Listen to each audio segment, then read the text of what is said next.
In this video, we'll explore one set of tools for evaluating regression models and review some key concepts from Stat 155 along the way.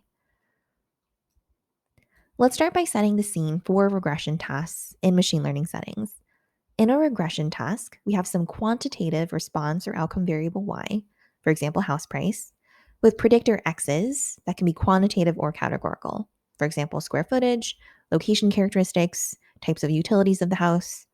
Categorical predictors undergo a special transformation to be able to be incorporated into models. They're converted into indicator variables. In a regression task, we assume that y is equal to some function f of the predictor variables plus some unexplainable, sometimes called irreducible error, which is denoted by the Greek letter epsilon. Our goal is to make the best guess, find the best estimate of this true underlying function using data from samples that we collect. We can denote the estimated function as f hat and the predicted value of y, which results from applying this estimated function to our predictors, as y hat.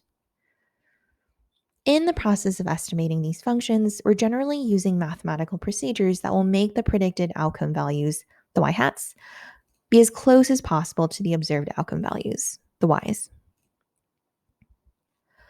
Linear regression models are a particular example of a model that can be used in this more general regression setting. When we use linear regression models, we make the simplifying assumption that the true function giving rise to y is the linear combination beta 0 plus beta 1 x1, etc.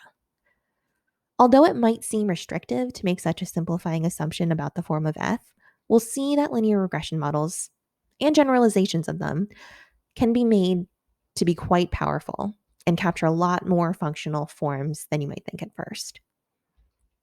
So note that this linear regression model can also be written with expected value notation. When we fit a linear regression model to data, we're estimating the values of the beta coefficients so as to minimize differences between our predictions and the observed values. The difference between the observed and predicted value is called a residual. In particular, we use what is called the least squares criterion to find the set of betas that minimize the sum of squared residuals. So, with the background for regression laid out, let's discuss what factors go into evaluating the quality of a regression model. There are some general considerations that are a part of the thought process for any statistical investigation. First, does the model allow us to answer our research questions? As we cover specific statistical learning techniques, we'll get an appreciation for the various outputs that these models can produce and how these outputs might align with general classes of research questions. Another big part of model evaluation involves inspecting the errors, the residuals of the model. For one, are these errors small? We can ask this in an absolute and in a relative sense, as we'll see shortly. Second, are there any patterns in our errors? Let's explore ideas related to these two questions. In wanting to quantify the size of the residuals from our model, a natural first guess would be to average the residuals. However, this is actually not a good idea for linear regression models fit with least squares. Because if the model includes an intercept, which will generally always be the case, the average of the residuals will be exactly 0. The least squares procedure acts in a way to exactly balance the positive and negative errors. A better alternative is to average the squared residuals. This metric is called mean squared error. Because the units of mean squared error are squared units of the outcome variable, it can be preferable for interpretation to take the square root of MSE, which is a metric called root mean squared error. Another more interpretable alternative to MSE is to average the absolute value of the residuals. This metric is called mean absolute error, or MAE. All of these metrics measure the size of errors in an absolute sense because they're not scaled in any way. We can also try to quantify the magnitude of the residuals with a relative metric, R squared. R squared looks at how large the residuals are relative to the total variation in the response variable. It has the nice interpretation as the proportion of variance in the outcome variable that is explained by the regression model. R squared ranges from 0 to 1, with 1 being the best possible value. 100% of the variation in the response is explained by the model.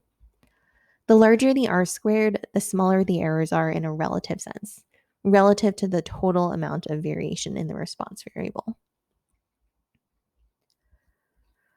We can also summarize the errors of a regression model in other ways. For one, it's useful to visually inspect the full distribution of residuals. A symmetric distribution is ideal because it indicates that there's a balance of both positive and negative errors.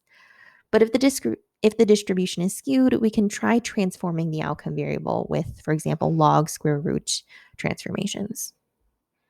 It's also useful to look at interval summaries of the residuals, such as the range, interquartile range, or the span from the 2.5th to 97.5th percentiles.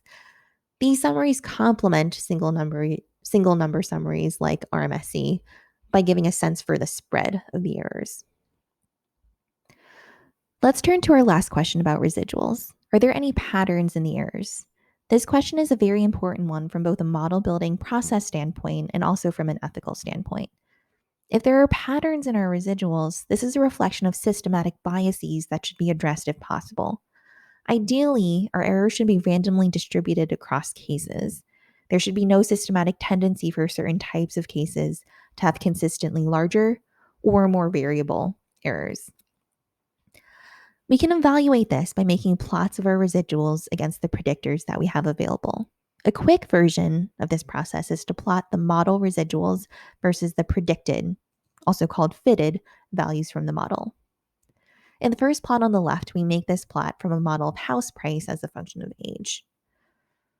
A smoothing trend line, shown in blue, can help us see if the residuals are systematically positive, which is under prediction, or systematically negative, which is over prediction, for certain types of cases. We can also look at the vertical spread of the residuals from left to right to see if the variability in the residuals is systematically higher or lower for certain cases. In this case, we see that the vertical spread, the variance in the residuals, gets higher towards the right. This means that houses that have higher predicted prices also have considerably more uncertainty in those predicted prices. This difference in variability is also called heteroscedasticity and can generally be fixed with a transformation of the outcome variable. For example, a logarithmic transformation. So this quick plot is fine to start, but it's important to look at residuals versus several individual predictors in a complete analysis. For example, we look at the residuals versus house living area in square feet in the plot on the right, and we see a very clear pattern. The clear increase in the residuals as square footage increases can explain the trend at the far right of the residuals versus fitted values plot, but the plot of the residuals versus square footage gives more clear guidance than the plot on the left. Specifically, in terms of modeling, we should add living area to the model to remove this lingering dependence of our model's errors on this square footage variable. From an ethical standpoint, we've also gained better insight into which homes tended to be over and undervalued in our model. This could help us rectify any unintended negative consequences of our modeling results. So based on our error analysis so far, we might propose a new regression model of log transformed price as a function of both house age and living area. So checking the residuals against living area indicates much better model performance with close to no trend in the direction, magnitude, or variability of the residuals. However, model building and associated error analyses are iterative. And if, for example, we look at this residuals versus land value in dollars plot, we see a slight trend, which suggests that land value should also be incorporated into the model. In summary, we formalized the goal of regression tasks in statistical machine learning as finding the best estimate of the true underlying function generating our quantitative response or outcome variable.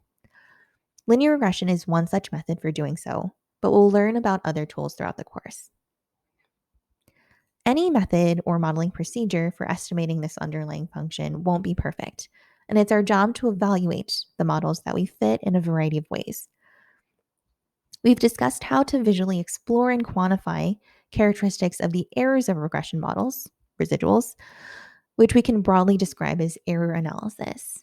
Plots of residual distributions and residuals against fitted values and individual predictors can help guide further modeling choices and understand where our model performs poorly. We can also quantify model errors with a number of metrics.